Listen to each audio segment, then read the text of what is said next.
Alright, so the game we are considering thinking about reviewing, etc. today is Cambio. This is Cambio in the box, and this is Cambio out of the box. Alright, this game is basically a complicated noughts and crosses tic-tac-toe. It's made up of 5 different symbols: dots, X's, circles with Cambio written through it, or London Underground signs, squares, and diamonds. And the game is set up like this.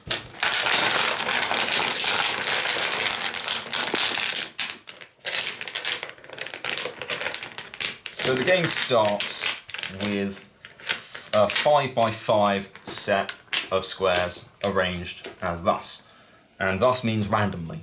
The game doesn't have a set starting position, as it were, so there's no way of developing a set opening sequence, you know, like in chess when you have the standard opening things where you move this pawn forwards and then that bishop out or whatever. You can't do that with this because every start of the game is effectively different from every other start of the game. Now, the aim of the game is to make a row of 5 of your chosen symbol, and the way you choose a symbol is you roll one of these spare cubes. So I'm dots, and then she rolls this, and she's squares. Now, if we rolled the same one, the person who rolls the second would have rolled again until they got a different symbol. So then you decide who goes first, and the rules state by any sensible means. So we rock, paper, scissors it. So I go first, and I'm dots. Now, the chosen symbols can't be corners. So dots, it has to be switched to a neutral symbol. So likewise with this, even though that's hers. And now the starting player needs to have 4 squares that are upright to their symbol. Now the opposing player chooses which symbols need to be changed if that's not the case. So because I have 3, she's changing 1 more to dots. If I had more, she would be changing 1 back from dots.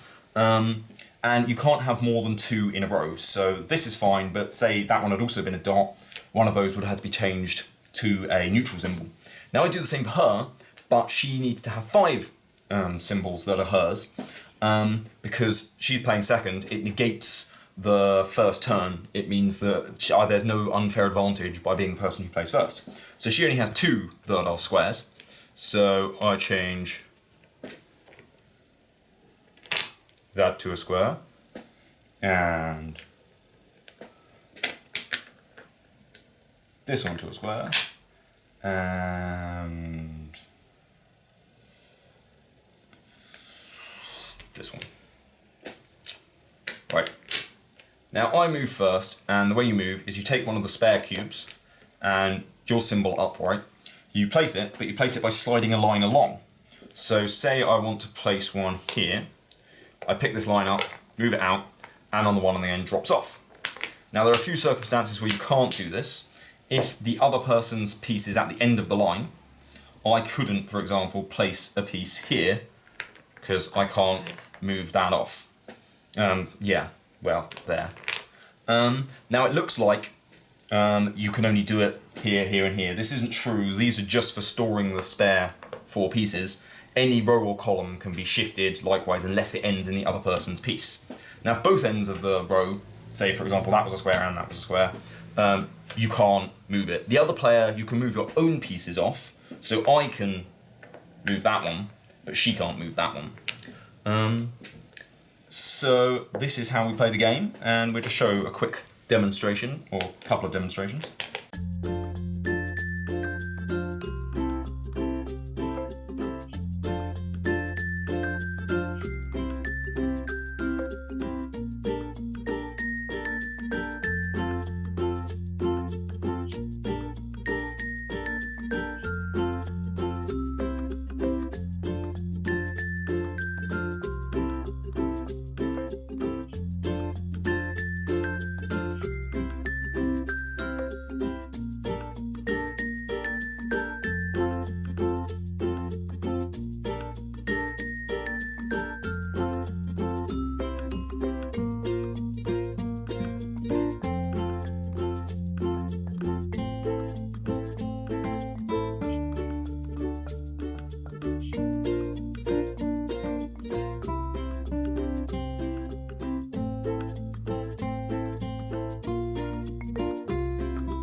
Cool, so that's a couple of quick examples of how you play Cambio.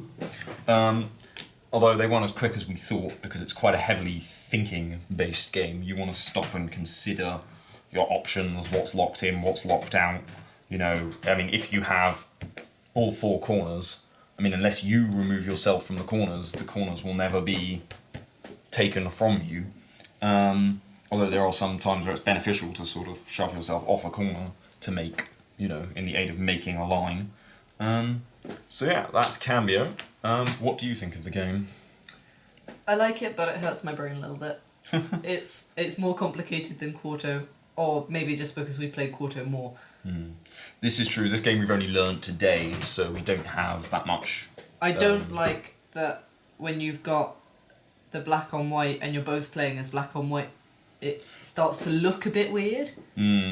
Visually, there's not so much of a clear distinction, whereas if we were playing you as diamonds and me as squares, then that would be easy to see. Or even if just every side of the block was a different colour, like a completely different colour. Also, the actual board design is a touch. I mean, flawed. It's quite difficult to actually move. What you need is just like a groove or like a little, notch that the squares sit within, and then the actual board to go out to here. So to slide them over the notch is even tiny. But even in this line, because the fact this isn't a tight lock, they will lock against each other as you try to move them, even when there are places to slide them out too. It's a very good idea, I like it, and it's well conceived. I think the game is well balanced. The fact that, the person starts with 4, but then the second player starts with 5, makes it quite a balanced game. Yeah, because in so many games, the first player has an advantage, like in Othello. Yeah. So it's not one of those games that you have to play once one way round and then once the other way round and sort of come up with some sort of aggregate scoring system. You can just play it once, and in many respects that's fine. The winner is actually the winner. It's not that they had some sort of weird advantage. Yeah. But yeah, if I was to remake this, I'd probably do it with colours or symbols that are coloured, like very, very obvious colours. But I think they've gone for this because it has the sort of rustic look. I mean, quite a lot of the things that are of like the Inventors collection, like Oscar, have this similar colouring and rustic look, which is nice. It looks cool and it kind of looks quite authentic, but it's, I don't know. Yeah, I mean, I agree with what you're saying visually. Also, another thing I have is the fact that the symbol you're playing as changes every time. That adds another aspect to it. So you're used to, you've just spent 10, 15 minutes if you're playing, quite a long, concentrated game, looking out for the other player making lines of this symbol, and you're trying to make lines of this symbol, and then it's like 1 minute later, and you're looking out for them trying to make lines of that symbol, and you're trying to make lines of that symbol, and you keep sort of getting confused or paying attention to the wrong symbol. Which isn't necessarily a bad thing in the sense that just adds an extra dimension, but... Yeah. Then you've got to watch yourself and what you're thinking, which is a little bit harder. Yeah. But all in all, I think it's quite a good game. It could just do with a touch of redesign in a physical sense. But apart from that, I think it's well conceived and a well balanced game. And I would recommend it. Not as much as I'd recommend Corso. Yeah, you don't need to go out and buy a copy. Yeah. Well, if you find it, buy it. But yeah.